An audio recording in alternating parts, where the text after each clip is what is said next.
Hi friends, ഞാൻ ഫെബി. എൻ്റെ വീഡിയോസൊക്കെ കണ്ടിട്ട് കുറച്ച് ദിവസമായിട്ടുണ്ടാവില്ലേ. എന്നോട് കുറച്ച് പേര് ചോദിച്ചു, നീ എന്താ വീഡിയോസ് കണ്ടിന്യൂസ് ആയിട്ട് ഇടാതെ ഇങ്ങനെ ബ്രേക്ക് വരുന്നത് എന്ന്.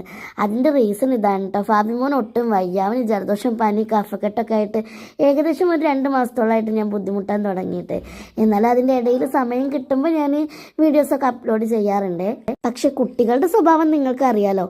അവർക്ക് വയ്യെങ്കിൽ പിന്നെ അവർ നമ്മുടെ അടുത്തുനിന്ന് വേറെ ആരുടെത്തേക്കും പോകത്തുമില്ല, നമ്മുടെ അടുത്തോട്ട് ഒതുങ്ങിയിരിക്കത്തുമില്ല. ഭയങ്കര വാശിയായിരിക്കും അവർക്ക്. ഇപ്പം നിങ്ങൾ വീഡിയോയിൽ കാണുന്നുണ്ടാവുമല്ലോ, ഒന്ന് നെബുലൈസേഷൻ ചെയ്യാൻ മെഡിസിൻ എടുക്കാൻ പോലും അവൻ സമ്മതിക്കുന്നില്ല. മെഡിസിനൊക്കെ എടുത്ത് എങ്ങനെയൊക്കെയോ നെബുലൈസേഷൻ ചെയ്യാൻ വേണ്ടി തുടങ്ങിയപ്പോഴോ അവൻ ഭയങ്കര കരച്ചിൽ. പിന്നെ കൊട്ടും പാട്ടൊക്കെ ആയിട്ട് ഒരു വിധത്തിൽ ഒതുക്കി ഇരുത്താൻ നോക്കി, പക്ഷെ മൂപ്പര് ഒതുങ്ങി തന്നില്ല. ഇതൊക്കെ തന്നെയാണ് കേട്ടോ എന്നും സംഭവിക്കുന്നത്. ഇങ്ങനെയൊക്കെ തന്നെ ആയിരിക്കും എല്ലാ വീട്ടിലെ പിള്ളേരും കേട്ടോ. അപ്പോൾ അതിൻ്റെ ഇടയിലാണ് ഞാൻ വീഡിയോ ഒക്കെ എടുത്ത് അപ്ലോഡ് ചെയ്യുന്നത്. ഏകദേശം ഇവനൊരു 11:30-11:45 കിടന്നുറങ്ങാൻ. ആ സമയത്താണ് ഞാൻ വീഡിയോ ഷൂട്ട് ചെയ്യാറ്. പിന്നെ അത് എഡിറ്റൊക്കെ കഴിഞ്ഞ് അപ്ലോഡ് ചെയ്യുമ്പോഴത്തേന് 4 മണിയൊക്കെ ആവും. ചിലപ്പോൾ ഞാൻ പിറ്റേ ദിവസമായിരിക്കും അപ്ലോഡ് ചെയ്യുക. അങ്ങനെയൊക്കെ എൻ്റെ ഒരു സൗകര്യത്തിനനുസരിച്ചാണ് ഞാൻ വീഡിയോസ് എടുക്കുന്നതും അപ്ലോഡ് ചെയ്യുന്നതും. പിന്നെ ഞാൻ ഇച്ചിരി ഹൈറ്റ് കുറവായതുകൊണ്ട് എനിക്ക് അവനെ കയ്യിലെടുത്ത് ഫുഡ് കൊടുക്കുമ്പോഴൊക്കെ ഭയങ്കര ബുദ്ധിമുട്ടാണ് കേട്ടോ.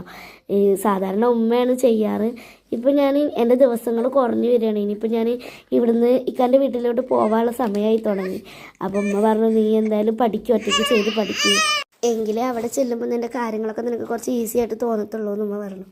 ആലോചിച്ച് നോക്കിയപ്പോൾ എനിക്കും അത് ശരിയാണ് തോന്നി. അങ്ങനെ ഞാൻ അവൻ്റെ കാര്യങ്ങളൊക്കെ ഒറ്റയ്ക്ക് ചെയ്യാൻ തുടങ്ങിയിട്ട് ഇപ്പോൾ കുറച്ച് ദിവസമായി കേട്ടോ.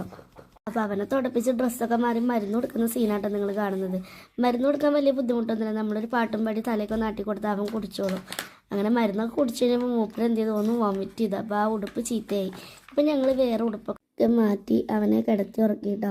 കമിഴ്ന്ന് കിടക്കാൻ തുടങ്ങിയതിന് ശേഷം പുള്ളിക്കാരന് തൊട്ടിയിൽ ഇങ്ങനെയാണ് കേട്ടോ കിടക്കാറ്. അപ്പോൾ അവനെ ഉറക്കിയതിന് ശേഷമുള്ള റൂമിൻ്റെ അവസ്ഥയാണ് ഞാൻ സ്പീഡായിട്ടൊന്ന് കാണിച്ചു തരുന്നത്.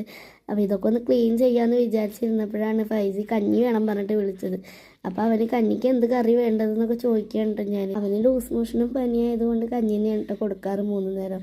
അവനാണെങ്കിൽ കഞ്ഞി ഇഷ്ടമുള്ള ആളാണേനും.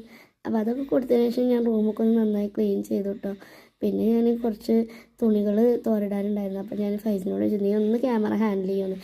എൻ്റെ ഏറ്റവും വലിയ ബുദ്ധിമുട്ടാണ് കേട്ടോ വീഡിയോ എടുത്ത് തരാൻ ഒരാളില്ലാത്തത്. ട്രൈപോഡ് വെച്ച് വീഡിയോ എടുക്കുന്നതിനൊരു പരിമിതികളുണ്ടല്ലോ. അപ്പോൾ ലോങ് വീഡിയോ ഒക്കെ ചെയ്യണമെന്ന് എനിക്ക് നല്ല ആഗ്രഹമുണ്ട് കേട്ടോ. അതിന് നിങ്ങളുടെ സപ്പോർട്ടൊക്കെ ഉണ്ടെങ്കിൽ എനിക്ക് ചെയ്യാൻ പറ്റുള്ളൂ. നിങ്ങൾ വീഡിയോ കാണുന്നവരൊന്ന് ചാനലൊന്ന് സബ്സ്ക്രൈബ് ചെയ്ത് ലൈക്കും കമൻറ്റൊക്കെ ചെയ്ത് നിങ്ങളെ കൊണ്ട് പറ്റുന്ന വിധത്തിലൊന്ന് സപ്പോർട്ട് ചെയ്യണേ. അപ്പോൾ ഏകദേശം ഒരു 11:30 മണിയായിട്ടോ. ഞാൻ കുളിയൊക്കെ കഴിഞ്ഞിപ്പോൾ വന്നിട്ടേ ഉള്ളൂ. അപ്പോൾ ഇനി ഉറങ്ങാൻ പോവുകയാണ്. അപ്പോൾ എല്ലാവർക്കും ഗുഡ് നൈറ്റ്. ഹായ് ഫ്രണ്ട്സ്, ഞാൻ ഫെബി. എൻ്റെ വീഡിയോസൊക്കെ കണ്ടിട്ട് കുറച്ച് ദിവസമായിട്ടുണ്ടാവില്ലേ. എന്നോട് കുറച്ച് പേര് ചോദിച്ചു, നീ എന്താ വീഡിയോസ് കണ്ടിന്യൂസ്